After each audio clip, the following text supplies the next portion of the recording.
तो हेलो अभी आया फैमिली, कैसे हो आप लोग? Hope you are doing well. इतनी अंग्रेजी आती है मुझे।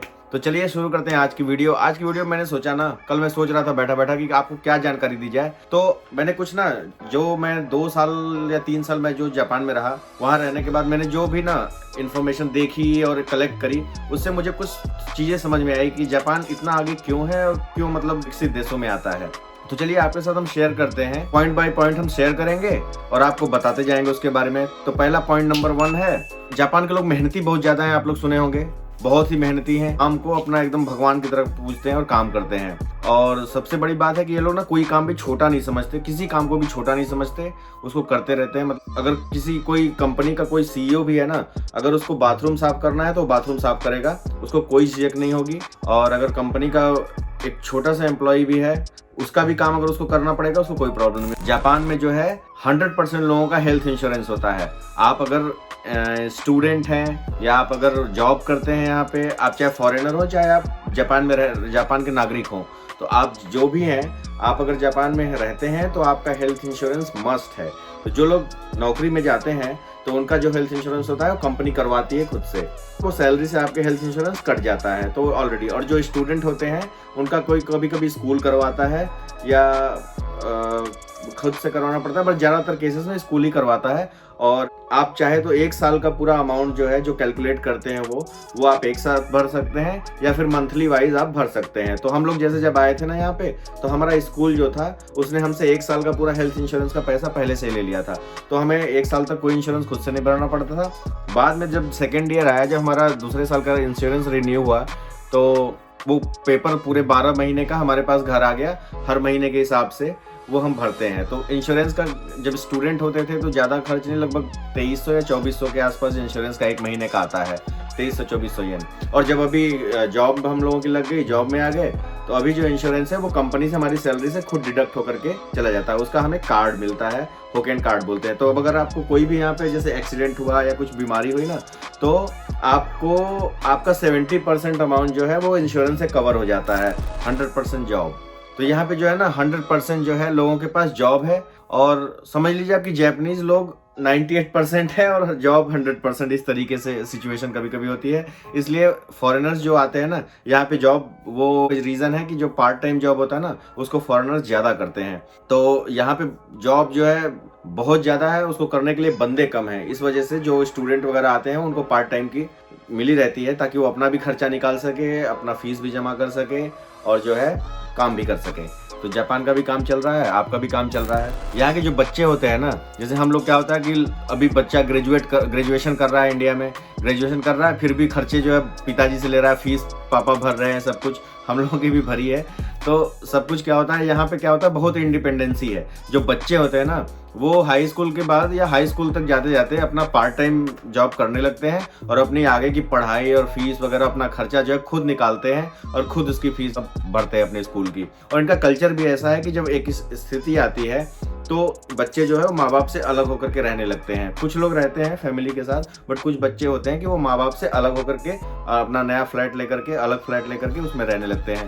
तो अपना पार्ट टाइम जॉब करते हैं, उसके बाद पैसे जो कमाते हैं उससे रेंट भरते हैं, अपना फीस भरते हैं, पढ़ाई करते हैं। इस तरीके से होता है। सबका इक्वल राइट्स है जापान में। चाहे कोई भी व्यक्ति हो, चाहे आप छोटे हो बड़े हो सब हो, या फिर आप गरीब तो खैर नहीं कह सकते यहाँ पर, क्योंकि सब लोगों के पास अपना प्रॉपर एम्प्लॉयमेंट है और सब कुछ है। तो आपका समान अधिकार, अगर आप टैक्सी चलाते हैं, अगर आपका प्रोफेशन एक चौकीदार का है, तो आपके उतने ही राइट्स हैं जितने की, हालांकि हमारे यहाँ भी यही है कि राइट्स सबके एक हैं। बट अभी क्या होता है कि अभी कोई रिक्शे वाला आपको थोड़ा सा टक्कर मार दे, आप उसको गाली देकर के बात करोगे, उसको ना होगा तो थप्पड़ भी लगा देते हो। बट यहाँ पे बिल्कुल ऐसा नहीं है। वो बंदा भी सेम डिग्निटी रखता है, सेम उसके राइट्स हैं जैसे जितने आपके। और यहाँ पे राइट्स का पालन भी होता है। तो कोई किसी को यहाँ पे छोटा नहीं समझता, ना कोई किसी को बड़ा समझता है। सब लोग जो है इक्वल हैं, इक्वल की तरह रहते हैं। एक रिक्शे वाला भी, चाहे टैक्सी चलाने वाला हो, चाहे एक चौकीदार हो, सब लोग एकदम सेम राइट्स इनके होते हैं। ना कोई यहाँ जाति है, ना कोई धर्म है, कुछ भी नहीं। उनकी जाति है भी तो वो लोग बिल्कुल ही जाति धर्म का कुछ भी नहीं करते, मतलब उसको मानते वगैरह नहीं है। आपको पता होगा अच्छी तरीके से, जो जापान को जानते होंगे। नेक्स्ट पॉइंट है पंक्चुअलिटी। जापानीज लोग जो होते हैं वो बहुत ही पंक्चुअल होते हैं। वो 1 मिनट की देरी ना बर्दाश्त करते हैं ना करते हैं।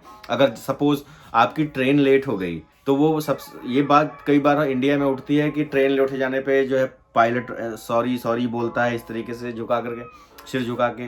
बट ये बात एक्चुअल में फैक्ट है कि अगर इनसे कोई गलती भी हो जाती ना, बड़े मतलब देखो यार, अंदर से कोई नहीं बता सकता कि कौन कैसा है, बट एक्चुअली बताऊं तो ये लोग बाहर से बहुत ही पोलाइट बनते हैं, क्योंकि हर काम पे अगर आपसे टच भी हो गया ना, ओह गोमे ना सही मतलब होता है आई एम सॉरी, तो आई एम सॉरी लोग बहुत बोलते हैं। सेकंड थिंग कि जैसे अगर ट्रेन लेट हो गई है, आप ऑफिस जा रहे हो, ऑफिस के टाइम पे अगर आपकी ट्रेन या किसी भी टाइम पे ट्रेन लेट हो गई है, तो आप जब निकलोगे अगर इनसे मांगोगे वहाँ पे, तो ये लिख करके आपको देंगे कि ट्रेन वास्तव में लेट हुई है, और ये आपको पर्ची देंगे। वो पर्ची लेकर के आप अगर जमा कर दिए वहाँ पे ऑफिस में, तो वो समझ जाएंगे कि ट्रेन वाकई में लेट थी। बट अगर आप कोई बहानेबाजी वगैरह बनाते हैं तो ये गलत बात है। अगर आप ऑफिस जा रहे हैं 9 बजे से, अगर आप 9:01 पे 2 मिनट पे आए ना, तो फिर आपकी लंका लगनी तय है, फिर आपको कोई नहीं बचा सकता।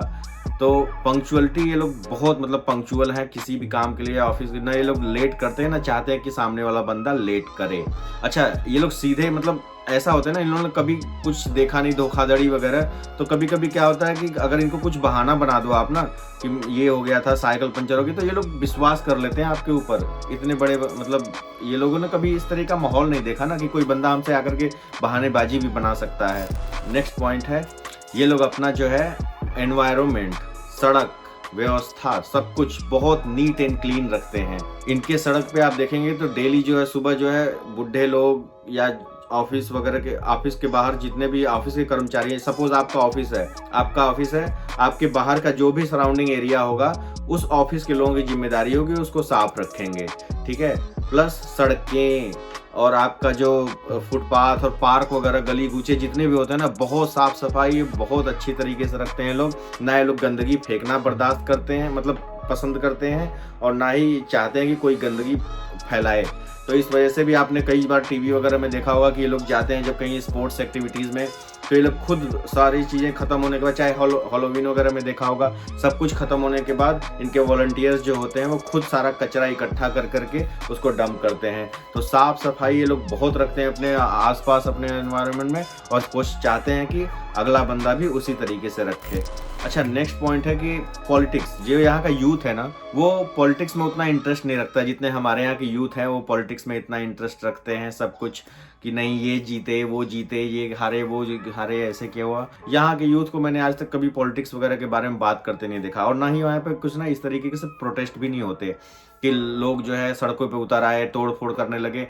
कभी आज अगर यहाँ पे कुछ प्रोटेस्ट या किसी चीज़ का विरोध भी होता है तो बड़े शांति से लोग एक जगह माइक लगा के खड़े हो जाएंगे, वो बंदा जिसको प्रोटेस्ट करना है वो बोलता रहेगा, लोग अपना आते जाते रहेंगे, गुजरते रहेंगे, कोई काम न रुकेगा, ना कोई हिंसा, ना कोई कुछ भी नहीं होगा। बड़े शांतिपूर्वक ये लोग प्रोटेस्ट भी करते हैं, उसका विरोध करने के लिए बहुत बड़े लंबे लंबे चौड़े भाषण देते हैं। वो अपना बंदा जो सुनने वाला होता है सुनता है, जो नहीं सुनने वाला तो जा सकता है, ऐसे ही होता है। अगला बात है कि ये लोग हेल्थ कॉन्शियस बहुत होते हैं। मतलब क्या होता है कि हर जो है साल जो है इनकी कंपनियों में या फिर कहीं पे हेल्थ चेकअप जरूर ही होता है, उनको जरूर करवाना पड़ता है।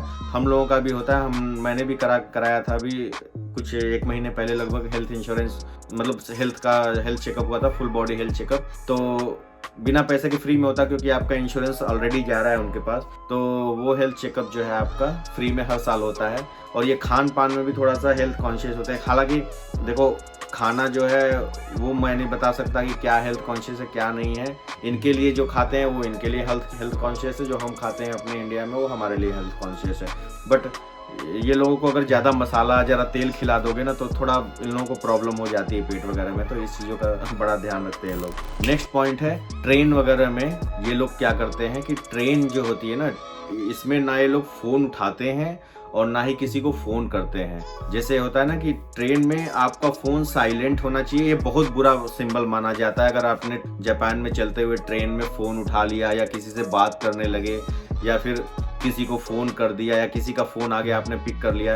ये लोग बिल्कुल ना ही अपने खुद डिस्टर्ब करना चाहते हैं किसी को और ना ही खुद डिस्टर्ब होना चाहते हैं। बड़े ही मतलब ये चाहते हैं कि हमारे साथ वाला बंदा उसको बिल्कुल मेरी वजह से कोई डिस्टर्बेंस ना हो। इस वजह से पूरा फ़ोन ये लोग, अगर ट्रेन में अगर बहुत इमरजेंसी भी आ गई तो ये स्टेशन पे उतर जाते हैं, उतर करके ही फ़ोन करते हैं ये लोग। मतलब स्टेशन पे ट्रेन के अंदर कोई ना फ़ोन पे बात करता है, ना कोई फ़ोन उठाता है, ना कोई किसी को फ़ोन मिलाता है। तो और बहुत शांति से बहुत जाते रहते हैं। हाँ, इसमें कई होते हैं जो कि आजकल के यंगस्टर्स हा हा हू हू और ये सब करते हैं, बट उनको बुढ़े उतने ही बुरी निगाहों घूरते हैं जैसे खा जाएंगे उनको, क्योंकि भाई वो पहले वाले कल्चर के को फॉलो करते हुए आ रहे हैं। और अभी जो नए बच्चे आए हैं वो ज़्यादा फॉलो नहीं करना चाहते उनके कल्चर को। वो अब वेस्टर्न कल्चर या ये सब चीज़ों को ज़्यादा देख रहे हैं, तो इस वजह से वो चाहते हैं कि हमारे यहाँ भी कुछ बदलाव हो और हम भी उस चीज़ों को फॉलो करें। ट्रैफिक रूल्स यहाँ बहुत स्ट्रिक्ट हैं और ट्रैफिक रूल्स के आप अगर तोड़ते हैं तो उसकी पेनल्टी भी उतनी ही स्ट्रिक्ट है, उतनी ही ज़्यादा है। तो आप एक बात जान लीजिए कि अगर आप जापान में हैं, अगर आपके पास ड्राइविंग लाइसेंस नहीं है, या अगर आप बाइक चलाते समय हेलमेट नहीं पहना है, सीट बेल्ट नहीं पहना है, तो अगर आपको पकड़ लिए गए तो इतनी पेनल्टी लगेगी कि आपके पूरे साल का जो है ना, जो कमाई होगी वो भी जा सकती है। आपका लाइसेंस जो रद्द होगा वो रद्द ही होगा, बट जितने पूरे साल की आपकी कमाई है ना उससे ज़्यादा भी लग सकता है, क्योंकि इतनी ज़्यादा पेनल्टी है यहाँ पे। हो सकता है आप भविष्य में फिर यहाँ कार भी न चला सकें, ऐसी पेनल्टी भी होती है। और सबसे बड़ी बात, आपने अगर कोई एक्सीडेंट कर दिया तो आपको, जिसका एक्सीडेंट आपने कराया ना, उसको इतने पैसे देने हो जाएंगे कि आपकी हालत ख़राब हो जाएगी। इसलिए वजह से यहाँ पे कार ना लोग कम रखते हैं। प्लस कार ना रखने का सेकंड रीज़न ये भी है कि यहाँ का पार्किंग बहुत महंगा है। लोगों ने, देखिए जो बना हुआ है बड़े बड़े फ्लैट्स है, बहुत बड़े बड़े जो हैं उसमें तो पार्किंग मिल जाती है, बट जो छोटे छोटे हैं ना उसमें कार की पार्किंग नहीं होती, वहाँ पे साइकिल की पार्किंग होती है। इस वजह से इन लोगों को पब्लिक पार्किंग जो होती है गवर्नमेंट या सोसाइटी वाला बनाया हुआ, उसमें खड़ी करनी पड़ती है। उसके जो है एक एक दिन का 1,000 येन लगता है। तो इस वजह से ज़्यादा लोग कार नहीं रखते। वही लोग कार ज़्यादातर प्रेफर करते हैं जिनकी खुद की पार्किंग स्पेस वगैरह कुछ हो या इस तरीके से। हालांकि हैं, कारें बहुत है, बट हर सबके पास नहीं है। और ये लोग साइकिल ज़्यादा प्रेफर करते हैं रेदर देन कार। और ये लोग ट्रेन वगैरह में ज़्यादा सफ़र करते हैं, ट्रेन हो गई या फिर बस हो गई। और ऑफिस वगैरह भी जाने के लिए ना, यहाँ तो कई कंपनियों के सीईओ वगैरह तक जो है, सीईओ की बात कर रहा हूँ मैं, कंपनियों के सीईओ भी कार वगैरह से नहीं आते, वो ट्रेन से आते हैं, प्रॉपर किराया दे करके या पास बनवा करके ट्रेन से आपके साथ आम पब्लिक की तरह खड़े होकर के आते हैं। अच्छा, एक चीज़ और होता है, जैसे जो चीज़ें इनकी फैक्ट्रियाँ बाहर हैं, जैसे चाइना में इनकी फैक्ट्री है जो कि सामान बनाती है और फिर जापान सामान आता है। तो एक फैक्ट आपको बता दूं कि जो सामान चाइना में बन करके जापान में बिकने आता है ना, जापानीज कंपनी का, चाइनीज लोग चाइना से जापान आते हैं खरीदने के लिए, क्योंकि वो सामान चाइना में महंगा मिलता है और जापान में सस्ता मिलता है। इस वजह से वो लोग चाइना से जापान आते हैं और यहाँ से खरीद करके अपना बिजनेस करते हैं, जापान में बेचते हैं या फिर अपने घर के यूज़ के लिए ले जाते हैं, यहाँ से खरीद करके ले जाते हैं बहुत सारे चाइनीज़ जो हैं। ठीक है जी, तो आप जो है इस वीडियो को एंजॉय कीजिए और मैं आपको ऐसे ऐसे फैक्ट ले आकर के देता रहूँगा। ठीक है, तो आप एंजॉय कीजिए। मैं अभी आया जी।